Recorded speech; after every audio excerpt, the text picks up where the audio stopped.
Hello, good morning, students. Today in 11th class mathematics, we are starting a new topic. Chapter वही है, chapter 9th, and we are starting a new topic, geometric series. Geometric series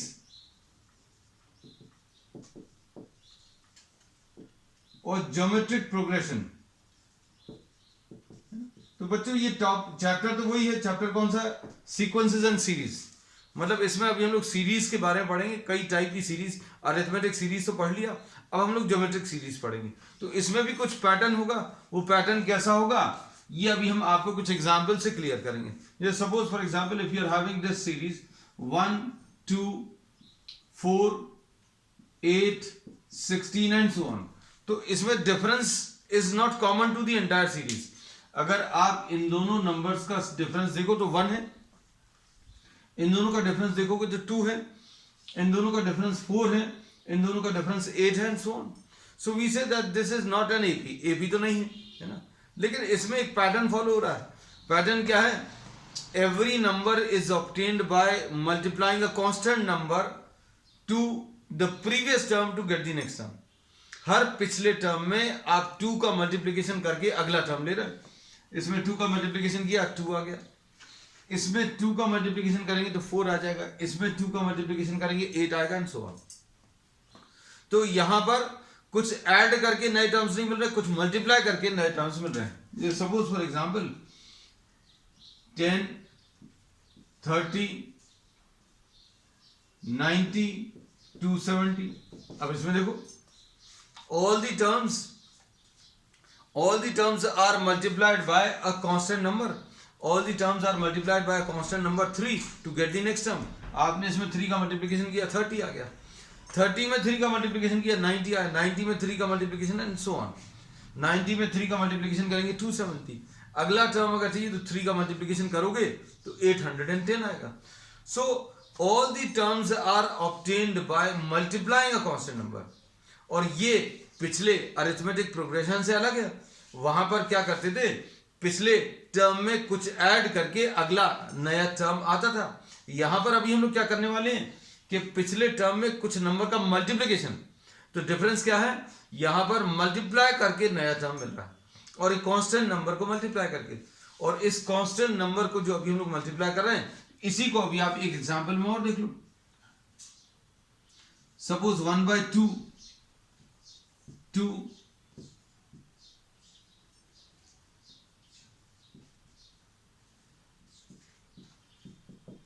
अब इसमें देखो all the terms are multiplied by a constant number 4. 4 से multiply करोगे तो आपको 2 मिलेगा.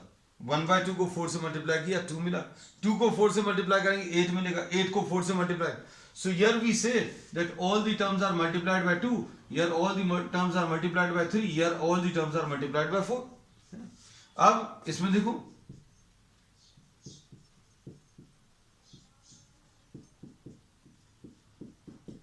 all the terms are multiplied by what? 1/3 to get the next term. तो अब इसमें आज एक नई सीरीज पता चली जिसमें the terms are obtained by multiplying a constant number, and this constant number which is multiplied to all the terms to get the next term is called the common ratio. अब बच्चों इसको common ratio बोलते हैं. तो इसका common ratio को अभी हम लोग यहां पर a से रिप्रेजेंट करते हैं, सॉरी r से. तो r की वैल्यू बच्चों इसमें 2 है, r की वैल्यू बच्चों इसमें 3 है, r 4 है और r की value 1/3. So the constant number which is multiplied to all the terms to get the next term is termed as what? The common ratio. इसको कॉमन रेशियो बोलते हैं. अब इसको कॉमन रेशियो क्यों बोलते हैं? क्योंकि this ratio is common to the entire series. Ratio कैसा? आप सेकेंड टर्म को फर्स्ट टर्म से डिवाइड करो तो कॉमन रेशियो मिलेगा. अब आप इसमें देखो, इसको a1 बोला, इसको a2 बोला, इसको a3, है ना, and so on.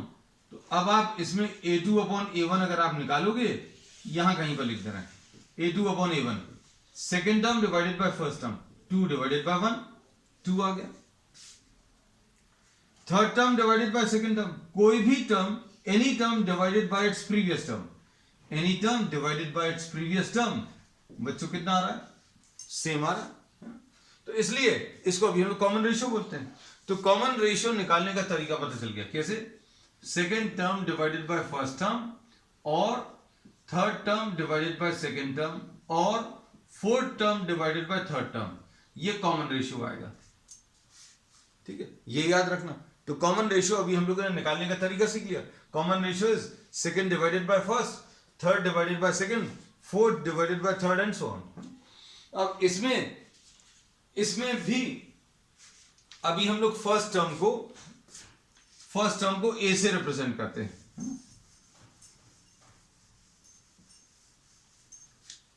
First term is represented by A, तो ए इसमें वो बच्चों 1 है।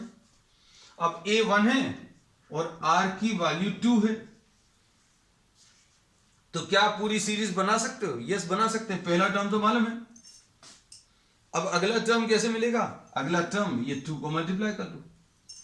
अगला टर्म मतलब आर को फिर से मल्टीप्लाई करो, आर को फिर से मल्टीप्लाई करें 4, अगला टर्म आर को फिर से मल्टीप्लाई करो 8 and so on. So this is how we will be obtaining the sequence. अभी जैसा अभी हम लोग एपी में करते थे बच्चों, ए मालूम रहता था, डी मालूम रहता था, हम लोग क्या करते थे, ए में डी ऐड करते जाते थे। यहां पर क्या करेंगे, ए में आर का मल्टीप्लिकेशन करते जाएंगे, है ना? बस ये याद रखना। ठीक, अब देखो इसको जनरलाइज करें।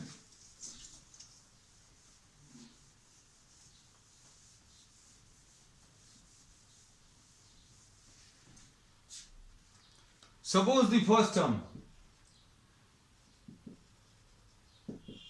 of the geometric progression is A and the common ratio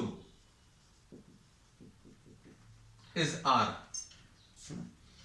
तो क्या बोलेंगे बच्चों, सीरीज क्या आ जाएगी, A आ गया, इसमें R का मल्टीप्लिकेशन करो, AR आ गया, इसमें फिर से R का मल्टीप्लिकेशन करो, AR स्क्वायर आ गया, इसमें फिर से R का मल्टीप्लिकेशन करो, AR क्यूब आ गया, AR टू द पावर 4 आ गया। Keep on multiplying with R to get the subsequent terms. R से आप मल्टीप्लाई करते जाओ, आपको आगे के टर्म्स मिलते जाएंगे। लेकिन अभी हम लोग इसको जैसा एपी में कुछ 4-5 टर्म्स लिखकर छोड़ देते थे, वैसे ही अभी हम लोग ने 4-5 टर्म्स लिखकर छोड़ दिया। अब इसमें देखना, ये फर्स्ट टर्म है बच्चों, ये सेकेंड टर्म है, ये थर्ड टर्म है, ये फोर्थ टर्म है और ये फिफ्थ टर्म है। इनको देखकर क्या कोई जनरलाइजेशन अभी हम लोग कर सकते हैं? जनरलाइजेशन का मतलब क्या है, सभी में, इन सभी में अगर आप कंपेयर करो तो आपको ए और आर तो आ रहा है, you are having what, A and are.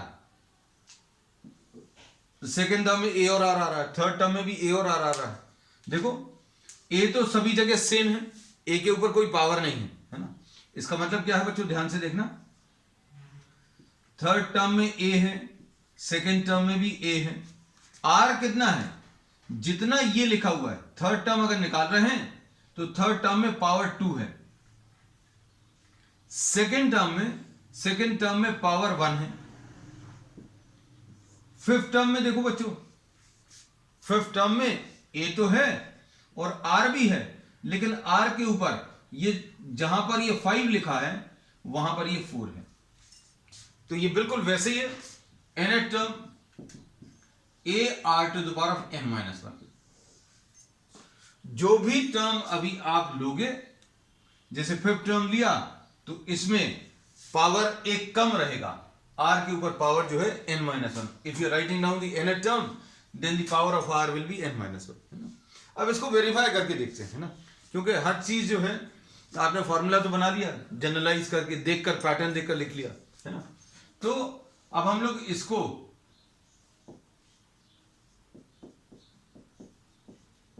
इसको देखकर हम टर्म्स लिखने की कोशिश करेंगे, वेरीफाई हो जाएगा। बच्चों इसमें ए की वैल्यू कितनी है, ए की वैल्यू 1 है, आर की वैल्यू कितनी है, आर की वैल्यू 2 है। अब कौन सा वाला टर्म चेक कर लें, चेक तो करना है ना। तो अब इसमें 1 2 3 4 5, सपोज फिफ्थ टर्म निकाल रहे हैं, फिफ्थ टर्म ऑलरेडी मालूम है, we are already knowing the fifth term, but we are trying to verify this with the help of formula. Fifth term एक बार वेरीफाई कर लें, है ना।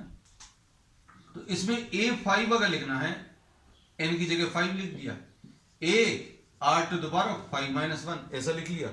तो ये कितना आ जाएगा, A R to the power of 4 आ जाएगा। ए कितना है बच्चों, 1 है, आर कितना है, 2 है, 2 के ऊपर 4, यानी कितना आ जाएगा 1 इंटू 16, यानी आंसर कितना आ गया 16। तो देखो वेरीफाई हो गया है ना। तो बस अब आज जो है अभी हम सिर्फ एक ही कॉन्सेप्ट ले रहे हैं, है ना, sum of n terms of geometric progression. ये अभी हम कुछ प्रॉब्लम्स इसके ले लें, उसके बाद सम ऑफ n टर्म्स का फिर कॉन्सेप्ट लेके, है ना, धीरे धीरे चीजों को अभी हम लोग डेवलप करेंगे। क्योंकि एक आज कॉन्सेप्ट डेवलप कर लिया कि जीपी क्या है, ज्योमेट्रिक प्रोग्रेशन क्या है, एक ऐसा प्रोग्रेशन जिसमें terms are multiplied constant number, the terms are multiplied by constant number to get the next term. आप हर टर्म में एक कांस्टेंट नंबर का मल्टीप्लिकेशन कर रहे हैं, उससे आपको अगला टर्म मिल रहा है ना। अब इसके बाद हमने जिस कांस्टेंट नंबर से मल्टीप्लाई कर रहे हैं उसको आर बोला। आर निकालने का तरीका बहुत सिंपल है। आर निकालने का तरीका क्या है बच्चों, a2 डिवाइडेड बाय a1 और a3 डिवाइडेड बाय a2, या फिर कोई भी टर्म डिवाइडेड बाय उसका प्रीवियस टर्म। तो ऐसे अभी हम लोग क्या करेंगे, ऐसे अभी हम लोग कॉमन रेशियो निकाल लेंगे, और कॉमन रेशियो निकालने के बाद nth term will be a r to the power of n minus 1, है ना। चलो अब स्टार्ट करते हैं बच्चों एक्सरसाइज।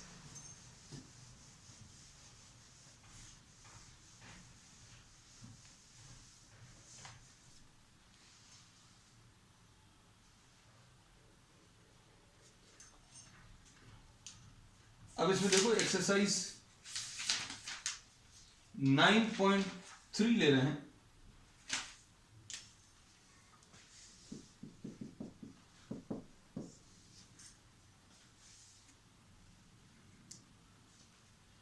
आपको क्वेश्चन नंबर 1 में इन्होंने एक सीरीज दी है बच्चों, 5/2, 5/4, 5/8 एंड सो ऑन, ऐसा कुछ। और आपको क्या पूछा है, फाइंड a20 एंड an, दो चीजें निकालनी है ना। अब देखो सबसे पहला काम तो क्या है, ये जो पहला टर्म है उसको कॉपी कर लो, ये पहला टर्म उसको a नाम दे दो। फिर उसके बाद r निकालो। r कैसे निकालोगे, कोई भी टर्म उठाओ इसका और उसका पिछले टर्म से डिवाइड कर दो, है ना। तो अभी हम लोग क्या बोल रहे हैं, a2 डिवाइडेड बाय a1, इसको इससे डिवाइड करो, ये कितना आ जाएगा 5/4 डिवाइडेड बाय पिछला टर्म 5/2। कैसे सॉल्व होगा, 5/4 तो ऐसा है इनटू 2/5, है ना, 5 और 5 कटेगा, 2 आ जाएगा, तो ये 1/2 आंसर, कॉमन रेशियो 1/2। अब इसके बाद अगला काम क्या है, इसमें a20 बच्चों क्या आ जाएगा, this will be a nth term निकाल ले रहे हैं, a r to the power of n minus 1, ये फॉर्मूला है। a कितना है, 5 है, ठीक, a की वैल्यू 5/2 है, सॉरी। r की वैल्यू कितनी है बच्चों, r की वैल्यू 1/2 है, to the power of n minus 1। बस इसको सॉल्व कर लो, यह आ जाएगा 5/2 into 1/2 to the power of n minus. अब इसके बेस से में पावर्स ऐड हो जाएंगे, 1 प्लस n माइनस 1, ये 5/2 to the power of n, ये आ गया nth टर्म। तो nth टर्म बच्चों क्या आ गया, इसका 5/2 to the power of n। आप शुरू में जब भी आप ये कर लें तो आप एक बार क्वेश्चन को देख लेना, nth टर्म में तो करके देख ही सकते हैं कि n की वैल्यू 1 रखें, तो 5/2 के ऊपर 1, फर्स्ट टर्म से मैच कर रहा है, बिल्कुल सही है। n की वैल्यू 2 ले लो, तो a2 आ जाएगा 5/2 स्क्वायर, 5/2 स्क्वायर यानी 5/4, ये भी बिल्कुल सही है। n की वैल्यू 3 अगर रखें तो 5/2 क्यूब यानी 5/8, ये भी सही है ना। So we have verified. अब इसमें क्या पूछा बच्चों, a20 पूछा है, तो 5/2 टू द पावर ऑफ 20, ये आंसर आ जाएगा, है ना।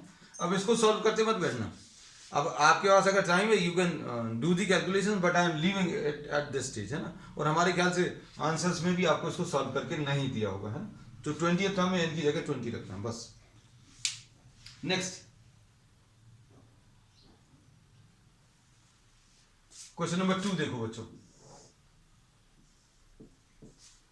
क्वेश्चन नंबर 2 में क्या दिया है? Find the 12th term. 12th term निकालना बच्चों, ऐसा। और 8th term is 192। 8th term 192 दिया है, ठीक। और common ratio is 2। Common ratio 2 है। अब nth टर्म का फॉर्मूला क्या होता है बच्चों? ये a r to the power n minus 1 होता है, ये याद रखना। अब 8 टर्म n की जगह 8, अगर 8 टर्म निकालना तो a तो रहेगा, r भी रहेगा, जितना यहां पर लिखा है उससे एक कम, बस ये याद रखना। अब इसकी वैल्यू दी है 192, a की वैल्यू निकालनी है और 2 टू द पावर ऑफ 7 है ना। अब इसमें कैसा लिखेंगे? a will be equal to 192 upon 2 to the power of 6 into 2, ऐसा लिख लिया। 2 to the power of 7 है, मतलब 2 7 टाइम्स मल्टीप्लाइड है, 6 टाइम्स ले लिया। 6 टाइम्स क्यों ले लिया? क्योंकि 2 2s are 4, 2s are 8, 2s are 16, 2s are 32, 2s are 64। 6 बार अगर मल्टीप्लाई करोगे तो 64 आएगा, और 64 बच्चों 3 टाइम्स कैंसिल हो जाएगा। तो इसका a का आंसर 3/2 a आ गया ना। अब क्या पूछा है इसमें? 12 टर्म पूछा है ना, तो 12 टर्म निकाल सकते हैं।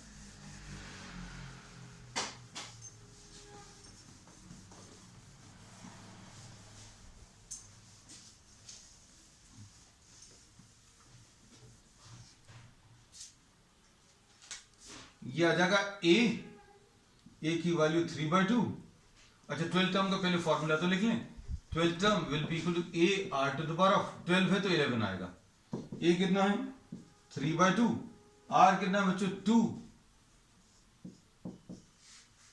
ऐसा कुछ आएगा है ना।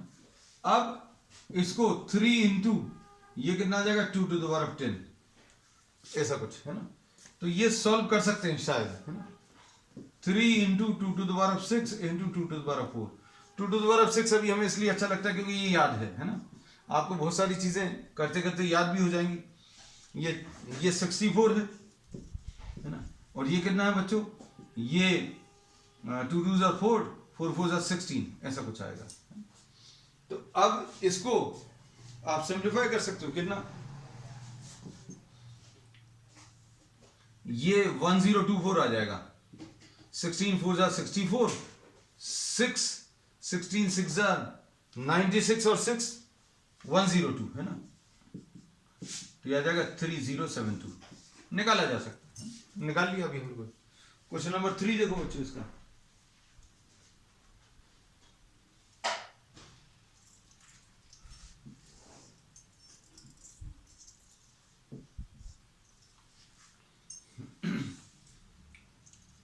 अब इसमें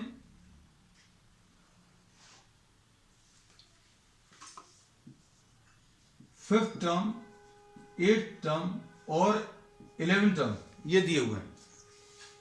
फिफ्थ टर्म, 8th, ये P दिया है, ये Q दिया है और ये R दिया है।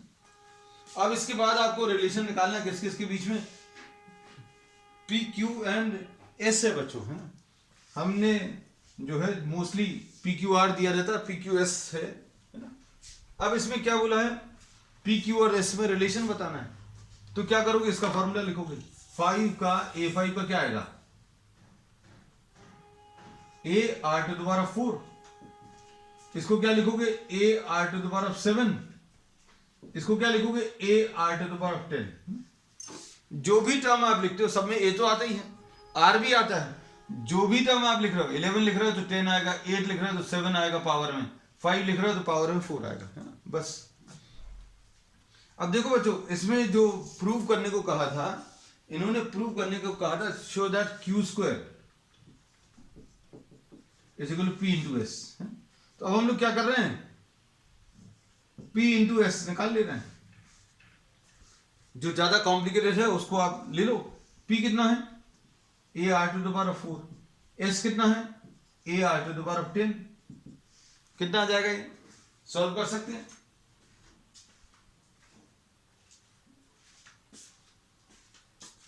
सॉल्व करने पर बच्चों ये आएगा A square R to the power of 14, ऐसा कुछ मिलेगा, है ना। और इसको क्या लिख सकते हैं, A R to the power of 7 का होल स्क्वायर, ऐसा लिख सकते हो। और A R to the power of 7 क्या है बच्चों, A R to the power of 7 ये क्यूब है, तो ये क्यू स्क्वायर आ गया, तो P S will be equal to what, Q square. This is the answer, है ना। तो यही प्रूव करना था, तो सिंपल है।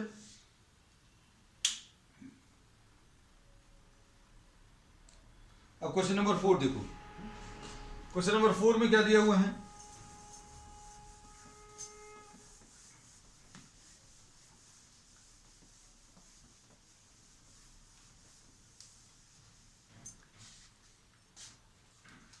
Question number 4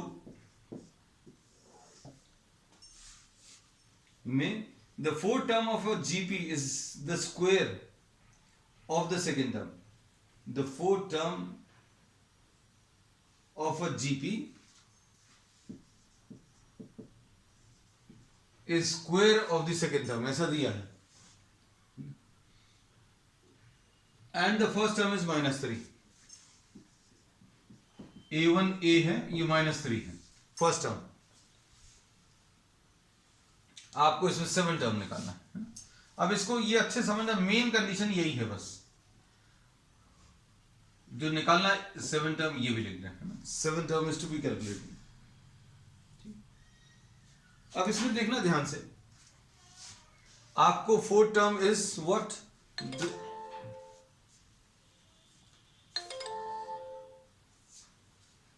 fourth term is the square of the second term, this is given. अब फोर्थ टर्म बच्चों इसको क्या लिख सकते हैं, A R cube will be equal to A R square का whole square, sorry A R. एक काम करते हैं, फोर्थ टर्म लिख लिया A R cube, second term लिख लिया, जो भी टर्म आप लिखते हैं उससे एक कम आता है पावर, है ना। तो यहां पर पावर कितना आ जाएगा, 1 आएगा। अब इसमें क्या दिया हुआ है कि fourth term is square of the second, है ना। तो ए आर क्यूब बच्चों कितना दिया है, ए आर का होल स्क्वायर, ऐसे ही दिया। अब इसको सिंप्लीफाई करो, ये A R cube will be equal to A square R square, ऐसा कुछ आएगा। और इसमें ए एक कैंसिल होगा, आर स्क्वायर पूरा का पूरा कैंसिल होगा, तो आर बच्चों ए के बराबर आ गया। कॉमन रेशियो जो है किसके बराबर आ गया, फर्स्ट टर्म के बराबर, और फर्स्ट टर्म बच्चों -3 है। तो ए की वैल्यू हमारे पास कितनी है, -3। अब क्या पूछा है, अब इसमें इन्होंने पूछा है 7 टर्म, तो 7 टर्म कितना आ जाएगा, A R to the power of 6, बस वैल्यूज रख लो। इसमें ए मालूम है बच्चों -3, आर कितना है -3 के ऊपर 6, है ना। तो -7 टाइम्स मल्टीप्लाई होगा, और 3 भी 7 टाइम्स मल्टीप्लाई होगा, तो माइनस साइन आ जाएगा, और 3 टू द पावर ऑफ 7 आ जाएगा, है ना। तो 3 3 जा 9, 9 इंटू 9 इंटू 9, ये 6 बार हो गया 3, और एक बार और ले लो, है ना। तो ये 9 9 जार 81, 81 इंटू 9 729, 729 इंटू 3 आ गया, है। ये 3 9 जार 27, 3 2 जार 6 एंड 2 8, 3 7 जार 21, है ना, ऐसा कुछ आएगा, -2187, है। चलो अब क्वेश्चन नंबर 5 देख लो बच्चों, which term of the following sequences. अच्छा, अब इसमें बच्चों देखो, इसमें आपको थोड़ी सी मेहनत करनी पड़ेगी। इसमें हालांकि 2-3 पार्ट्स दिए हैं, you have to find out the value of n, है। अब लॉ ऑफ इंडाइसिस जो है वो यूज होंगे, एक्सपोनेंट्स वाला जो चैप्टर है, जो अभी हम लोगों ने छोटी क्लासेस में यूज किया था, पढ़ा था, वो उसका अभी हम लोग यूज करने वाले हैं।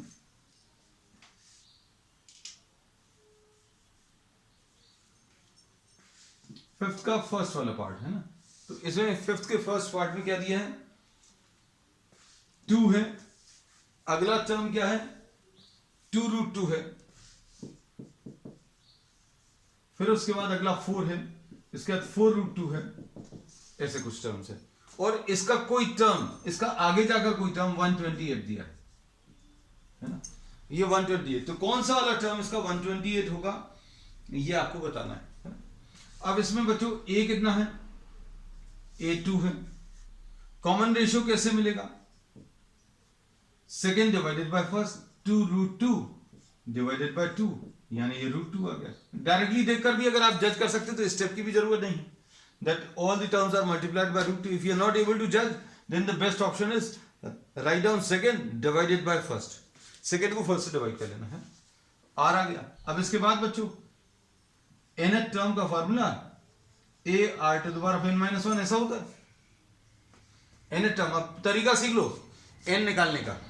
nth टर्म अगर निकालना है तो आप ये फार्मूला लिख लो, और ये nth टर्म अपन लोगों को दिया हुआ है, जो भी टर्म दिया हुआ है उसको लिख लो 128, a लिख लो, a कितना है 2 है, और यहां पर ये कितना है √2 है, r की वैल्यू, और ऊपर क्या है n-1। बस अब इसी को सॉल्व करना है। इसको सॉल्व करने में 128 divided by 2 is equal to √2 के ऊपर n-1 ऐसा आएगा, है ना। √2 के ऊपर n-1 इज इक्वल टू 64, है ना। तो ये 64 को क्या लिख लेंगे, 2⁶ लिख सकते हैं, है ना। 64 को 2⁶ लिख सकते हैं, और इसको क्या लिख सकते हैं, √2 का स्क्वायर, ऐसा कुछ लिखा जा सकता है, क्योंकि 2 को अभी हम लोगों ने क्या लिख लिया, √2 का स्क्वायर। अब ये दोनों मल्टीप्लाई हो जाएंगे, कितना आ जाएगा, √2 के ऊपर 12। √2 में क्यों कन्वर्ट किया, क्योंकि यहां पर बच्चों ये n-1 था, छूट गया था, यहां पर n-1 के अंदर ये जो है √2 है, तो √2 के टर्म से कन्वर्ट करना। अब एक्सपोनेंट्स के जो लॉज हैं उसके बेसिस पर बेस अगर सेम है तो पावर भी इक्वल होंगे, तो n की वैल्यू बच्चों कितनी 13 आ जाएगी। तो ऐसे कुछ सॉल्व करना है, और सभी प्रॉब्लम्स में बच्चों ऐसे ही कुछ अप्लाई होगा, है ना। नेक्स्ट इसका सेकंड पार्ट, सेकंड पार्ट में क्या दिया है,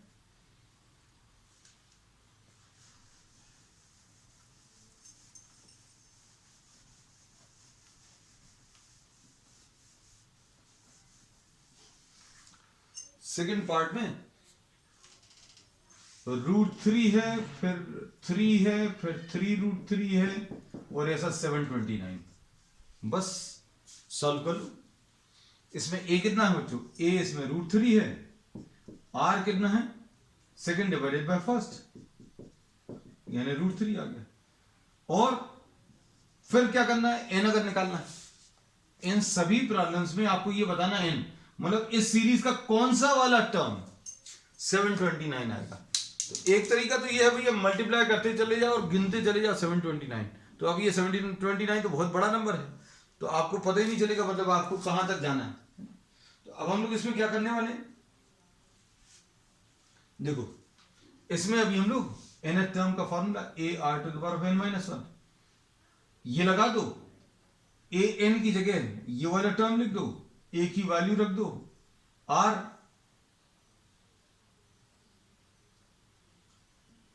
कितना है बच्चों, √3 है, ऐसा कुछ लिखेंगे। अब ये देखो ध्यान से, ये कितना है, इसमें अभी हम लोग ये कह सकते हैं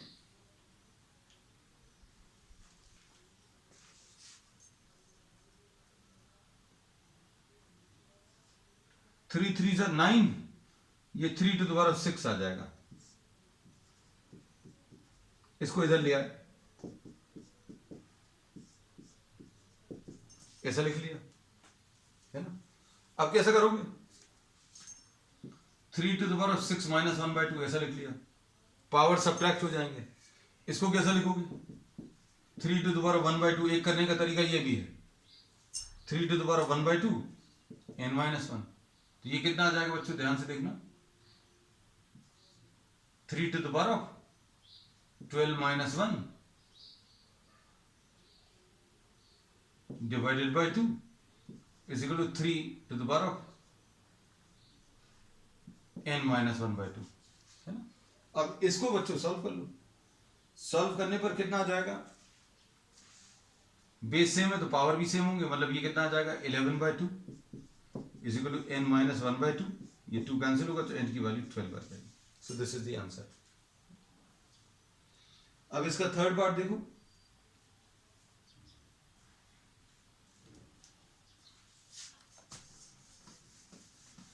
थर्ड पार्ट में भी आपको n की वैल्यू बतानी है।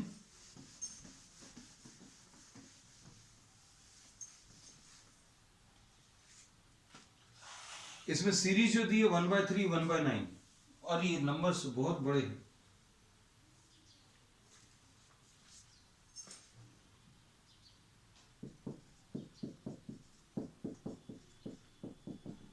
और इसका आखिरी जो टर्म दिया है बच्चों 1/19683, ओ 19683 है ना, बहुत बड़ा सा नंबर है, कोई दिक्कत नहीं, सॉल्व करेंगे।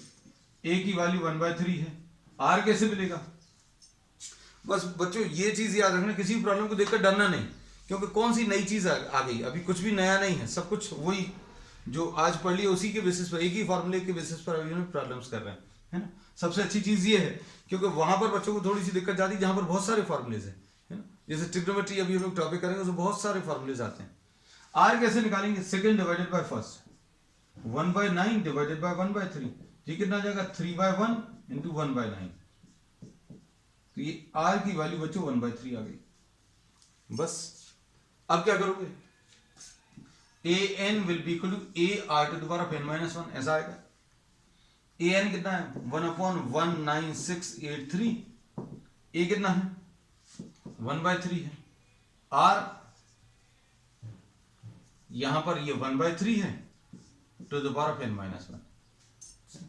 अब देखो कुछ कैंसिल हो रहा है, 3 6 18 ऐसा कुछ आएगा, 3 5 15, 3 6 18, 6 5 6 1 है ना, तो 1/3 to the power of n minus 1 will be equal to 1/6561 है ना, ऐसा कुछ मिल रहा है। अब 6561 बच्चों कैसा बोल सकते हैं, देखो 3 के पावर्स में आएगा ये तो निश्चित है ना। अब ये कितने पावर्स आएंगे, 3 के ऊपर 3 के ऊपर 4, देखो ये कितना आ जाएगा 9 इंटू 9 81 है ना, 3 के ऊपर 6 यानी 729। अब 729 इंटू 3 अगर कर लिया, अभी हमें 9 से और कर ही ले रहा क्योंकि 1 चाहिए, 9 9 81, हाँ 9 से ये आ जाएगा बच्चों, 9 9 81, 9 2 18 एंड 8 26, 2 9 7 63 एंड 2 65 है ना। तो ये बच्चों 3 टू द पावर ऑफ 8 आ गया। इसको सॉल्व करने पर 1/3 to the power of 8 is equal to 1/3 to the power of n minus 1, ऐसा कुछ है। अब क्या करेंगे, अब इसको अगर सॉल्व करेंगे तो सॉल्व करने पर क्या आ जाएगा, 1/3 के पावर्स अगर कंपेयर करें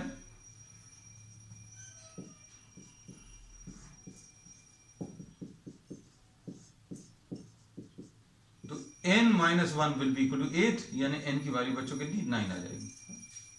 तो ठीक है बच्चों, अब आज के लिए बच्चों इतना ही। We will continue with the remaining problems on the next time. That's all for today.